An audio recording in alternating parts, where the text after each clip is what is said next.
Bismillahirrahmanirrahim. Wa an Abi Hurairah, saking sahabat Abu Hurairah radhiyallahu anhu. Sapa jenenge asli sahabat Abu Hurairah? Abdurrahman, yaiku Mbah Abdurrahman Ibni Sakhrin kang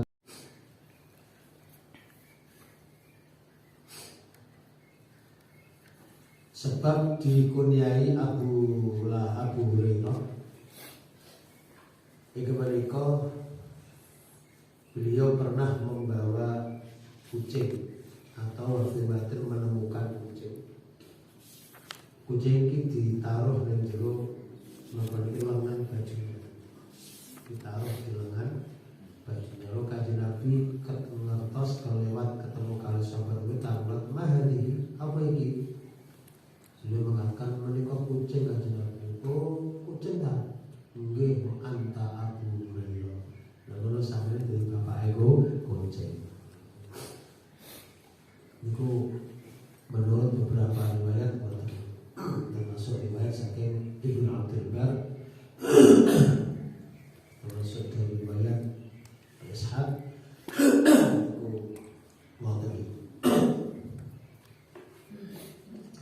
sahabat Abu Hurairah. Qala jauh sapa sahabat Abu Hurairah. Qala jauh sapa Rasulullah sallallahu alaihi wasallam. Kanjeng Nabi dawuh innallaha satemene Allah taala iku la yanzuru ora mirsani sapa Allah ila ajsamikum maring jisim utawa awak sira kabeh wala ila suwarikum lan ora maring bentuk sira kabeh walakin tetapi yang zuru mirsani sapa Allah ila qulubikum maring ati sira kabeh. Maksudnya Gusti Allah layang dulu orang mirsani niku orang memberi balasan ganjaran. Tidak berarti orang mirsani awakmu gak iso melihat manusia, tidak. Bukan berarti Allah tidak bisa melihat bentuk manusia, tidak. Gusti Allah Maha melihat. Gusti Allah Maha mengetahui. Jadi dimaksud layang dulu ila asamikum alaihi waswalikum, Allah boten paring ganjaran lan orang dadekno perbuatan manusia itu dianggap sebagai takarrub ngibadah dumateng Gusti Allah. Niku ora ditinggali dari segi zahir, tidak segi tampilan zahir, tetapi Allah menganggap itu sebagai ibadah. Allah akan memberikan pahala hal itu. Niki sing dipirsani adalah hati. Niate apa? Nganggo serban ngeten iki diudeng-udengno. Itu iso oleh ganjaran, iso oleh dosa. Ana arek ngwanteng nganggo udeng-udeng ning kepala. Niate nderekno tidak ramai Kanjeng Nabi. Biar Kanjeng Nabi tahu udeng-udengan ngene, aku tak mela udeng dan derek udeng-udengannya Kanjeng Nabi. Maka dia akan mendapatkan sunnah. Sunnah. Ono wong nganggo jubah gamis, ya. Diniati bahwa gamis ini adalah pakaiannya Kanjeng Nabi. Sehingga saya begitu nganggo gamis diniati derek sunnahnya Kanjeng Nabi. Maka sama nganggo gamis itu oleh ganjaran dan dianggap sebuah ibadah oleh Allah Subhanahu wa ta'ala. Tetapi nek sampeyan gawe khirqawan, gawe udeng-udeng imamah di kepala, mboten nganggo coba tujuannya cek dianggap ulama, tujuannya kok dianggap apa jenenge orang alim, dianggap orang pintar, boleh salaman tangannya kiam bumi dan lain sebagainya. oleh yo diam bumi tangannya, oleh yo gayane apa jenenge moduse. Selain itu tidak oleh ganjaran dari Gusti Allah dan tidak dianggap sebagai sunnah melakoni sunnah kanjeng Nabi Muhammad Sallallahu Alaihi Wasallam. Lah berdasarkan ini hadis ini pula kita tidak boleh menentukan setiap ada orang melakukan kebaikan itu mesti apik. Tak oleh. Fala yaqta'u lidhi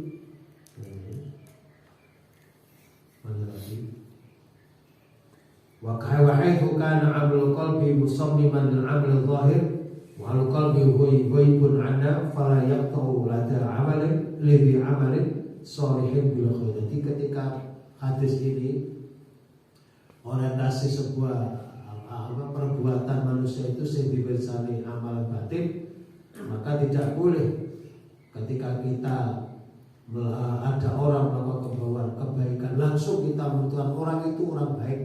Tidak boleh. Tetapi karena Allah Ta'ala ya'lamu min qalbihi wasfan madhmuman, karena bisa jadi Allah melihat dalam hatinya itu ada sesuatu yang kurang baik, lihat sehingga sehingga itu tidak patut bagi seseorang. Dan kita pun juga boleh mematok menentukan ketika orang melakukan kemaksiatan lalu kita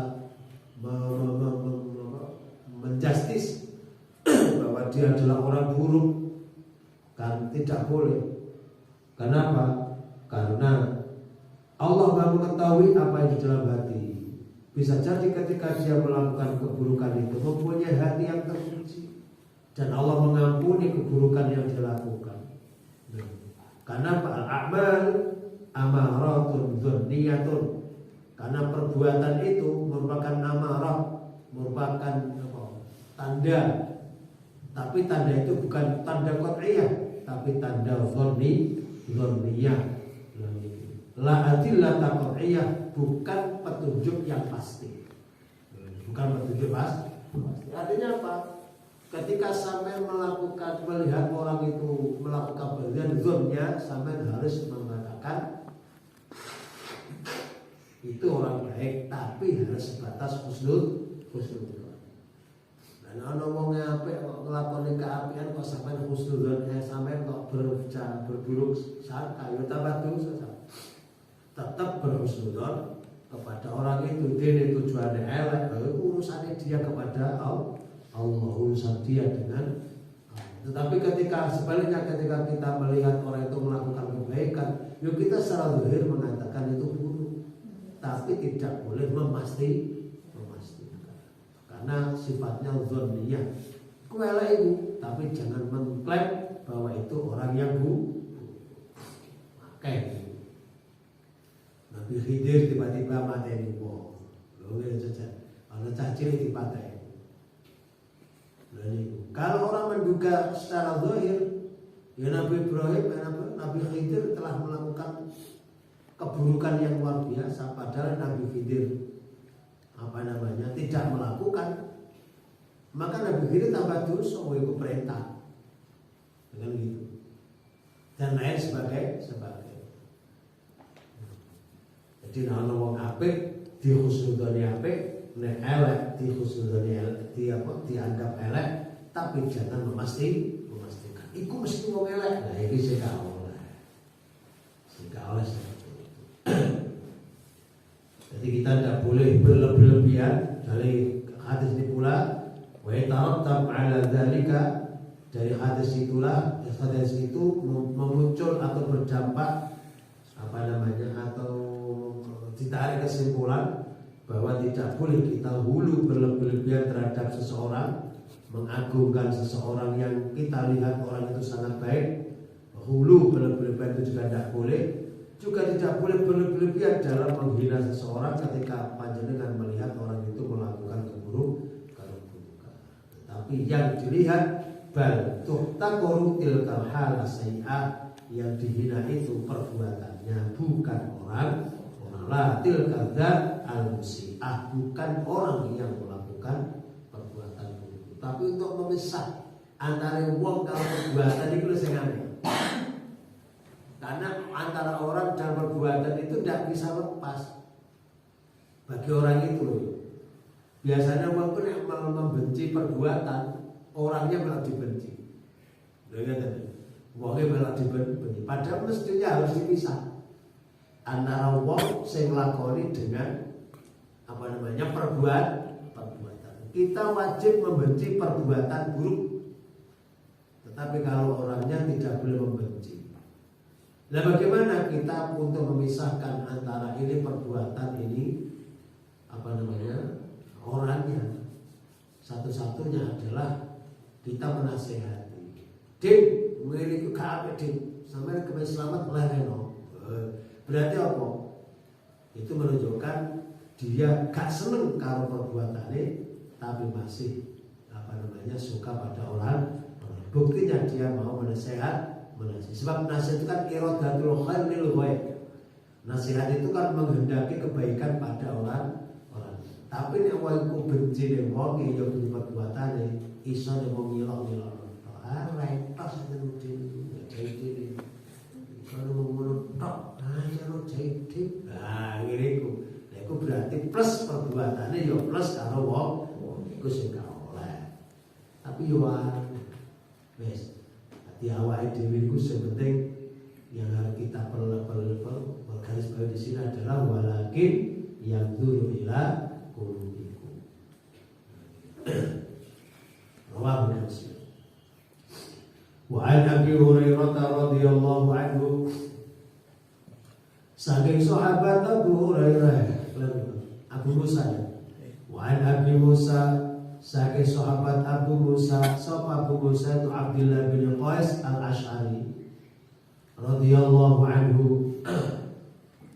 Qala dawu sapa Abu Musa al-Ash'ari bin Qais al-Ash'ari, suila ditanya sapa Rasulullah sallallahu alaihi wasallam, ditanya anil rajuli tentang wong lanang, tentang orang laki-laki yuqatilukan perang sapa rajul oleh perang mau sajaatan krono kendele tak dianggap wandel, begitu wis itu perang dianggap pahlawan. Wa yuqatilan perang sapa rajul oleh perang mau hamiyatan krono fanatik, dia fanatik, kelompok fanatik fanatik. Wa yuqatilan perang sapa rajul oleh perang riyakan krono riyak, krono orang lain. Bela perang cek apa itu dipek mantu karena orang, bukan karena Allah. Riya itu al ibadah li ghairillah.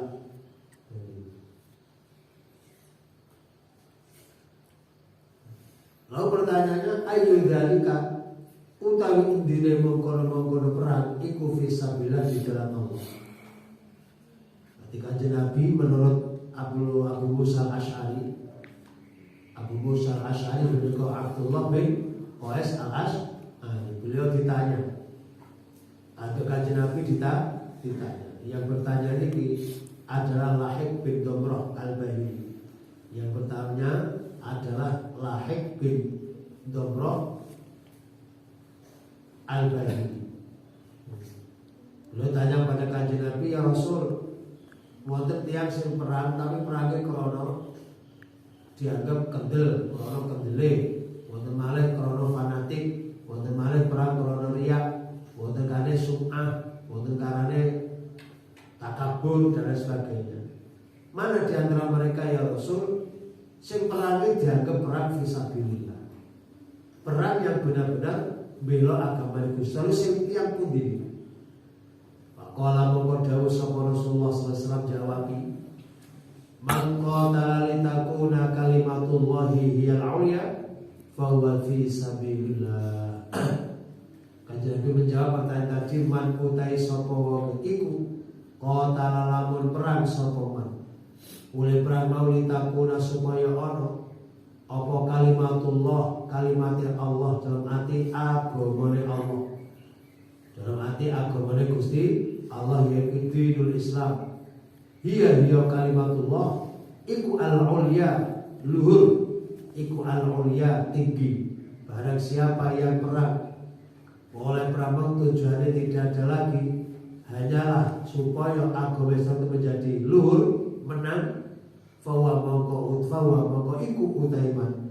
Fawa mongko iku utaiman. Iku fisabilillah, bela ing dalam jalane Gusti Allah. Perang ing dalam bela agamane Gusti Allah.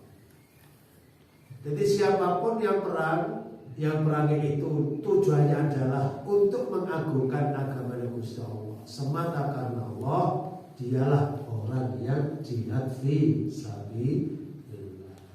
Jadi sing syaja'atan ya orang dari fadlillah, sing hamiyatan juga tidak sabilillah, sing riyaan juga tidak sabilillah, apalagi tujuannya adalah tolaban lil ghanimah untuk mencari ghanimah, itu juga tidak dianggap sebagai fi sabilillah. Fi sabilillah hanyalah orang yang jihad semata karena Gusti Allah, orang karena pangkat, orang karena jabatan, orang karena dipilih dari DPR, dipilih dari macam-macam, bukan karena itu, tetapi karena fi sabilillah kalimatil, untuk meninggikan kalimat Allah, agama Gusti Allah yang agama Islam. Wa an Abi Bakrah saking Abu Bakrah. Sapa Abu Bakrah itu Nufai ibn al-Harith al-Thaqafi, yaitu Nufai ibn al-Harith al-Thaqafi radhiyallahu anhu. Anda Nabi saat mereka Nabi Muhammad sallallahu alaihi wasallam iku qala dawuh sapa kanjeng Nabi, idza taqal muslimani bisayfayhima itu mudah-mudah filah asli sayfaini dibutuhkan pada maka nonnya dua. Idza taqona likane ketemu sapa muslimani wong Islam loro oleh ketemu bisayfaihima kelawan pedang lorone dua orang muslim tadi. Ono wong ketemu saling perangan, saling tukaran. Wong Islam ketemu saling tukaran, bacok-bacokan, pedang, tendang-tendangan, sadu-saduan. Sampai ada yang mati, maka fal qatilu mongko utai orang yang membunuh, wal maktul dan orang yang dibunuh iku finnari di dalam neraka. Besok wong iku loro-lorone ya qatil ya maktul, sing materi ya sing dipateni, kabeh loro-lorone mlebu neraka. Lho kok iso kanjeng Nabi kok saged? Lah nek sing mati itu saged mlebu neraka, lah sing dipateni mosok ya saged mlebu neraka. Qultu matur sapa ingsun Abu Bakar, ya Rasulullah, wahai Rasulullah, hadal qatilu utawi ikilah wong sing mateni mlebu neraka iku hal sing pantes kobare ngene. Hadal qatilu utawi ikilah wong sing mateni iki mau mlebu neraka iku adalah hal sing jelas. Baik, lah sing mateni kok Kanjeng Nabi jelas. Fama balul maktul, fama mongko utahi apa suwi-wiji iku balul maktul, keadaane wong sing dipateni lha terus pundi. Wong mesti dipateni kok mlebu neraka terus pundi? Maksude terus pundi? Ora dawuh sapa Kanjeng Nabi, innahu kana harisan ala qatli sahibihi. Wong sing mati, wong sing dipateni iku juga mlebu neraka karena dari Kanjeng Nabi inna sak temene maktul iku kana non sapa maktul ana iku harisan wong sing bersemangat, ana iku harisan wong sing bersemangat ala qatli ahihi ing atase mateni kanca. Karena dia sebenarnya bersemangat juga mateni, mung kalah dhisik ae. Padha-padha saling bacok baca semangat untuk membunuh dia. Punya semangat untuk membunuh. Karena dia semangat membunuh, andai dia pas tepat sing disiki, ya kena dia yang membunuh. Karena dia kena sabetan disik, maka dia yang terbunuh. Jadi wong tukaran loro wong Islam loro sing karep dua orang ini masing-masing mau membunuh dengan cara apapun, bisa nganggo kayu, bisa nganggo pedang, bisa nganggo ruyung, bisa nganggo macam, bisa karo tangan langsung, tangan kepala, tangan kanan ning gone kuburan, tangan kiwa ning gone rumah sakit. Bila iki apa iki? Karo dhewe wis. Masing-masing wong pendekar kak tiba begitu ngantar plus nah ini saya kena napa niku salah siji saya kena saya disebabkan mati, maka dua-duanya besok masuk neraka. Nek dan segera tobat dengan cara apa? Melaksanakan hukum berkaitan dengan bunuh. Apa itu? Qisas. Dia dikisos atau tidak, dia dimaafkan oleh keluarga yang terbunuh, lalu dia membayar diat, baik diat mughaladah atau diat mukhafafah, tergantung nanti. Maka dia bisa bebas dan Allah bisa jadi mengampun. Itu bentuk apa? Pertobatan orang yang membunuh harus melaksanakan hukum berkaitan dengan pembunuhan. Makanya kalau usah ini artinya apa? Tergantung semangatnya orang, hati orang. Ketika dia bersemangat membunuh, maka dia termasuk fil. Tapi kalau tidak, diam saja berserah diri kolode, paten-paten ono kaya dene sinan Habil, ketika dia menyerah begitu saja, ketika dia hendak dibunuh oleh saudaranya ya suka kok boleh sampai paten ono. Akhirnya dipaten betul. Beliau kan menengahi. Nah, ini berarti yang kotilnya saja yang dia masuk dalam, karena dia hatinya tidak punya keinginan membunuh, atau hanya punya keinginan membela diri. Majikan mau dibunuh, wong bela diri, membela diri. Tidak padel kene pedang ekonomi balik di awake dhewe. Nah, itu tidak dalam rangka membunuh. Dia hanya semangatnya semangat membela diri, tidak semangat untuk membunuh. Nah, siapa yang tahu? Yang tahu hanya Allah. Apakah dia tujuannya semangat membela diri, ad-difa atau asyal, membela diri, atau tujuannya untuk saling membunuh? Itu yang tahu Allah. Cuman hukum zahirnya nanti tetap berlaku hukum zahir. Nanti bagaimana kalau beropol? Sebenarnya hukum yang sebenarnya nanti di akhir yang tahu adalah Allah Subhanahu. Kalau berbunuh rokok itu di akhirat, tidak di dunia. Berbunuh rokok itu di akhirat. Nah, di dunia hanya berkaitan dengan hukum dunia. Bisa salah, bisa benar, tergantung argumentasi masing-masing. Hakim baru memutuskan berdasarkan saksi, berdasarkan bukti. Ini termasuk orang semangat membunuh atau tidak. Nah, itu nanti hakim menentukan secara zahirnya. Adapun batinnya Allah Subhanahu wa taala. Muttafaqun. Nah, ini hubungannya dengan persidangan. Jadi ketika ada hukum pidana ini, nanti ya penyelesaiannya lewat pengadilan, tidak boleh melakukan penyelesaian dengan diri sendiri. Harus lewat pengadilan. Muttafaqun.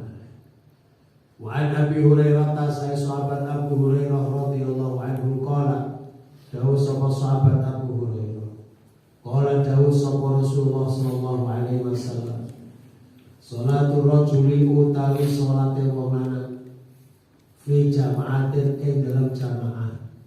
Salatnya seseorang yang dilakukan dengan cara jamaah, ikut tazidu melebihi apa salat jamaah ala salati ing atase salate rajul fi baitihi ing dalam rumahnya Sholati dan sholatnya fisuki ing dalam pasarnya melebihi bid'at ing pitu wa isrina lan 20 berarti 27 bid'at ini maksudnya lebih dalam arti itu 7 wa isrina lan berarti 27 apa di derajat dan derajat. Jadi keutamaan sholat jamaah di sholat jamaah di masjid jamaah, lalu dia dibandingkan dengan sholatnya di rumah berarti tanpa jamaah itu jauh lebih baik jamaah daripada sendiri terpaut 27 derajat. Lah dari mana terlepas seperti itu tadi kan? Utai demikian itu, jadi sholat seseorang jamaah itu jauh lebih baik terpaut 27 derajat daripada sholat sendiri. Hal itu iku anna ahadahu salah satu mereka iku idza tawaddu'a nalikane wudu sapa wong. Ketika dia mengambil wudu, pasal lalu bagus si sapa wong al wudu ay wudu lalu dia menyempurnakan wudu. Sunah-sunah dilakukan, rukunnya wis pasti. Terus sampai sunah tok rukun gak dilakoni. Kemutok lalu mari. Lah iki sing repot. Lalu dia mendatangi al-masjid dan masjid, lalu dia datang ke masjid. Layan hazuhu tidaklah membangkitkan, menggerakkan wong mau apa ila sholatu kejaba sholati, tidaklah membangkitkan dia menuju ke masjid kecuali karena semata untuk sholat. Jadi sholat itulah yang memberikan dia ke masjid. Orang yang lainnya, orang kok neng apa itu neng di masjid karpe ketemu kalau arek di masjid orang kok ngono janjian dengan arek. Jadi semangatnya ke masjid itu karena janji deh. Nih kalau janji itu gak ada masjid. Kalau dia sholat jamaah, itu bukan itu. Jadi di masjidnya ada sholat jamaah itu yang mendorong dia pergi ke masjid itu tidak ada lagi adalah sholat. La yuridu kang orang arepaken sapa wong illa sholat atau jabai sholat. Yang dia dikehendaki yo hanya sholat. Maka lam yahtu, maka tidaklah dia menjaga khotbatan kelawasan jagaan illa melainkan rufi'ah diangkat lahu baginya. Dia sebab satu jaga tadi apa sing diangkat darajatun sak derajat ben sak langkah derajatmu diangkat oleh Allah. Wa hutala dihapus anhu darinya biar sebab satu jaga apa khoti'atun kesalahan dosane dihapus hatta yadkhula hingga dia masuk al-masjid sampai dia masuk masjid. Kalau dia masuk masjid fa idza dakhala mongko nalikane wis masuk sapa rajul al-masjid ing masjid kana mongko ana sapa rajul iku fi shalah dianggap salat, iku fi shalah tetap dianggap salat, maka selagi ono apa salatu salat hiya salat iku tahbisu menahan apa salat ing mau. Selama dia di dalam masjid, selama dia tidak keluar di dalam masjid, maka orang itu tetap dianggap wong sing sholat. Jadi selama dia di dalam masjid itu, dia dianggap sholat. Selagi ketika dia dalam masjid itu, hanyalah sholat yang menjadikan dia berada di masjid. Begitu sampai masuk di masjid, sampai kita ini mari azan, mau masjid, lalu sampai sholat qobliyah. Setelah sholat qobliyah saya menunggu imamnya, menunggu sholat jamaah sampai tidak lagi keluar dari masjid. Maka sejak itulah sampai masuk di masjid, sholat qobliyah sampai sholat jamaah sampai dianggap sholat. Apalagi sampai mari sholat mari jamaah, sholat ba'diyah, mari sholat ba'diyah sampai tidak keluar lagi dari masjid sampai menunggu saat berikutnya. Zuhur jam 1, lalu setelah zuhur sampai tidak keluar dari masjid, tetap masjid sampai sholat asar. Maka sampai sholat asar itu dianggap proses sholat. Belajar sampai ngorok, dianggap proses sholat daim. Wal malaikatu te malaikat, iku yusalluna padha ndongakno sapa malaikat. Sementara para malaikat mendoakan ala hadikum ing atase salah siji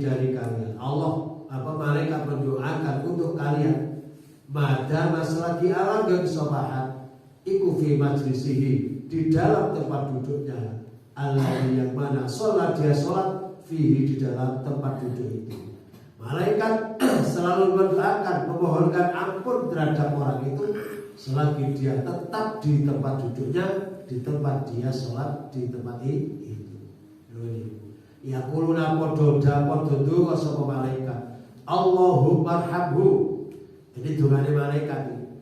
Allahumma ya Allah irham, mugi melasi panjenengan hu ing rajul. Ya Allah, si rajul ini dengan melasi. Allahumma ighfir, Allahumma ya Allah ighfir, mugi ngapura panjenengan lahu maring si Ahad. Allahumma ya Allah tub, mugi nerima tobat panjenengan alaihi kata si Ahad. Dengan terima Gusti. Malah jadi mau malaikat mendoakan orang tadi seperti itu, doanya Allah maghfir, Allah marhamu, maghfir lahu, Allah matub alaihi. Malam yudhi, selagi orang mengganggu sapa ahad orang lain fihi di majlis, di dalam masjidnya tadi, selagi dia di dalam masjid tadi tidak mengganggu kepada orang lain, atau malam yudhi, atau selagi dulu omong-omongan ahdatan apa yuhadir, ahdatan wana haddatan.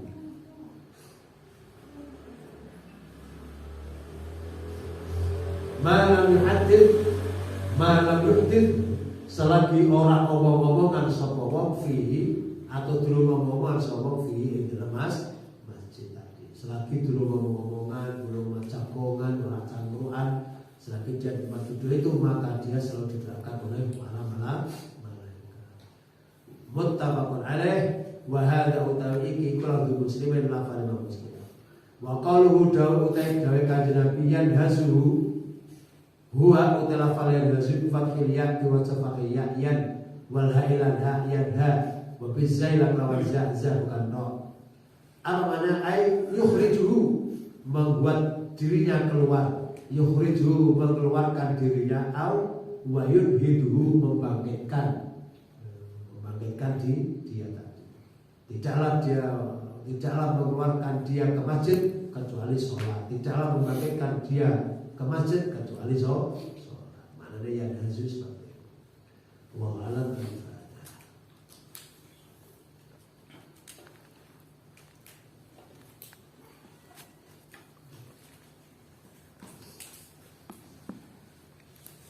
Bismillahirrahmanirrahim. Alhamdulillahirabbil alamin wa shallallahu ala sayyidina